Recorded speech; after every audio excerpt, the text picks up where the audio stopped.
What's up, blockchain gang? I'm currently deconstructing my local market guide into a 3-part mini-series in order to finally be able to complete it. I've been working on it for months and I feel like putting it out in chunks is the only way I'll be able to finally finish it with a significant portion of my sanity still intact. This section will be all about how I acquire the majority of the materials that I sell for gold or Hydra. This is important to your income because even if you're able to master the market, if you're inefficient in your work, you could be earning only 20% as much as you should be. Links to all the maps in this video can be found in the description below. Quick shout out to Kira from Asia Server 113 who helped me with the Phantom Woods and Heaven's Way Peak maps, as well as the idea to improve the key with shapes and colors to stand out better. So let's do it. That's the sound of the men working on the chain. Gang. That's the sound of the men working on the chain. Gang. And you even said, ooh, A few things I'd like to get out of the way before we get to the different maps. You should be at least level 70 before you expect to start earning much of anything, preferably level 75 depending on your profession. You can be a lower level than that and still earn, but your profits will surely suffer, especially if you choose to sell dark steel, energy, or weed. You will also want to have a level 10 conquest tower unless you get some sort of sick pleasure out of paying more in taxes than you should. Quick disclaimer, these maps were not drawn with laser guided precision and they are only about 90% complete, I am sure. I am not a professional cartographer and this is not cartography advice. It's always better to focus on one type of work in order to maximize your efficiency. Using rare pets with double treasures to speed up your working time will greatly increase the materials you gain each day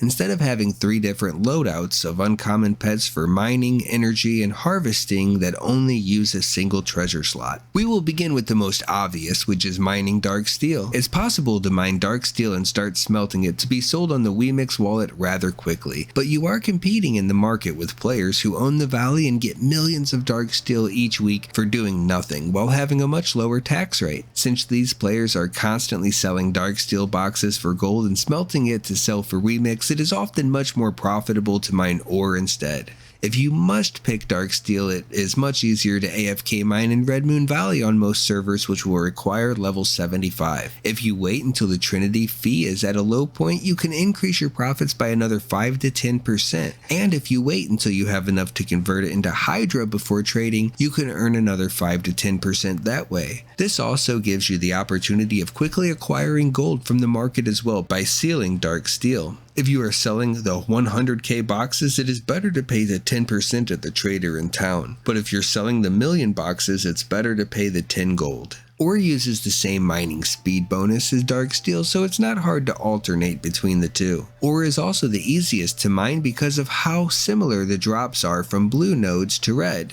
For example, each time you mine ore, you'll receive platinum or steel with a chance to gain one of the other crafting materials as well. There is also a small chance to get oil or a rare item instead while mining blue ores or higher. On red ores, you'll get the exact same thing except there's a small chance to also gain an epic material. But after mining thousands of ore on both blue and red, I'm only getting a 20% increase in materials, while harvesting or meditation on red will give you a 100% bonus over blue. This was all done on the same character in the same area with the exact same loadout just to be as accurate as possible. For this reason, you can get away with the lower level with mining ore while not requiring a secondary build because you can mine dark steel in Snake Valley, Magic Square, or Secret Peak to help you craft if you're lower than level 75.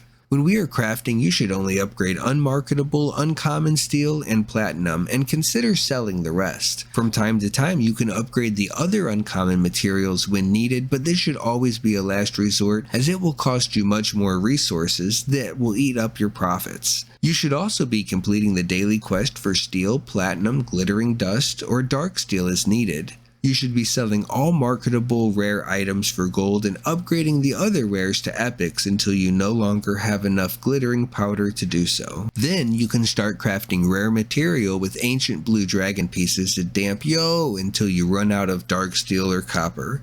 Your goal is to craft a marketable piece of gear so you can sell it for even more gold. If you combine gear up to T4 and it is still not marketable, you should try to increase its enhancement level to +8 so it can be used as an epic dragon piece for your epic materials that are not tradable. You'll also have a small chance to get an epic X DRACO item to greatly increase your earnings. The easiest way to convert your gold to cash is to buy dark steel to smelt. However, there are multiple ways to increase your earnings even further that I'll cover in the next 2 videos of this mini-series. The next easiest job is to have energy, as you will have many red energy nodes to meditate at available to you from level 70 on. This is important as you're gaining double the amount of energy from the red nodes as the blue nodes, so in other words, you're earning twice as much. Newer servers may have lower energy prices, but as the server progresses, many more players are spending 50,000 to 200,000 energy every single upgrade to Constitution or Inner Force, which greatly increases the demand as time goes on, and there is no easy way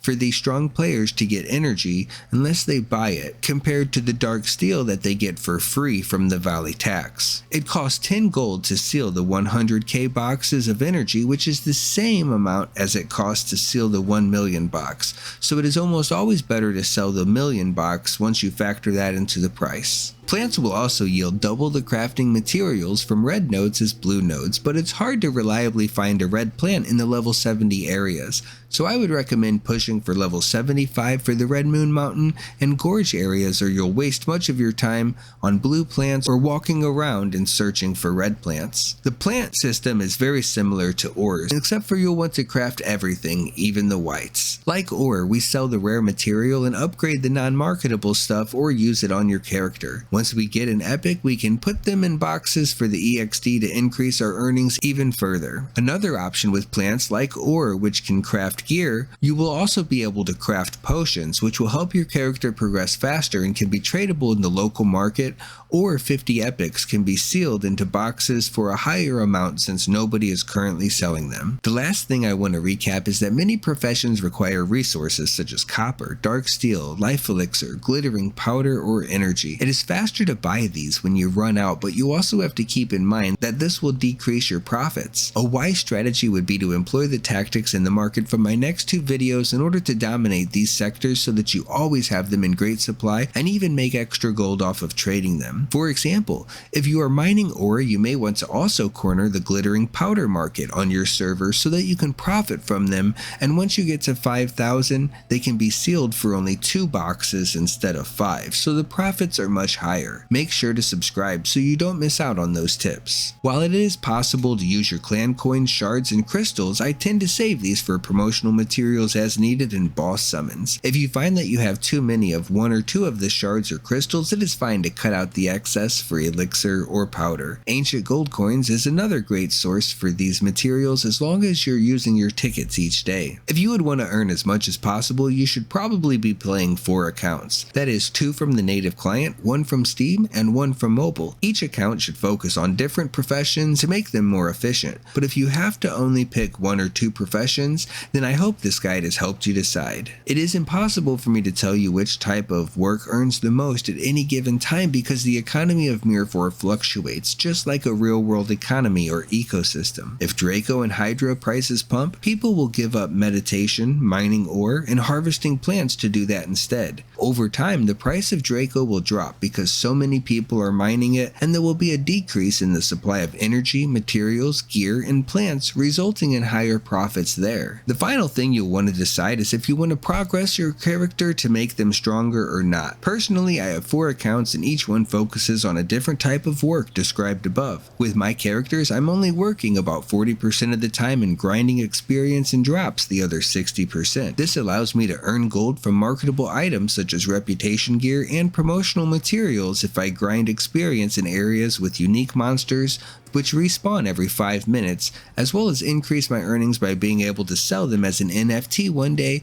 or keep them in Mirage if I'm done playing with them. Just like my mom used to always say, "Put your toys away when you're done playing with them, or I will burn this whole house to the ground while you fucking sleep." Those are all the tips I have in this guide to help you decide on which type of work is best for you in order to increase your earnings. I hope they help you on your journey. Don't forget to like and subscribe so we can do this again sometime. Commander, do you think that we have any chance of surviving?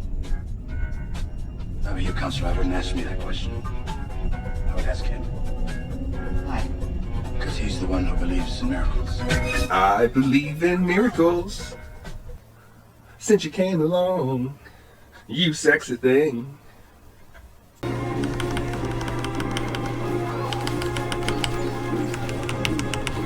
Die here, I just respawn, but it's getting. Kind of the best way to dodge his attack at the beginning.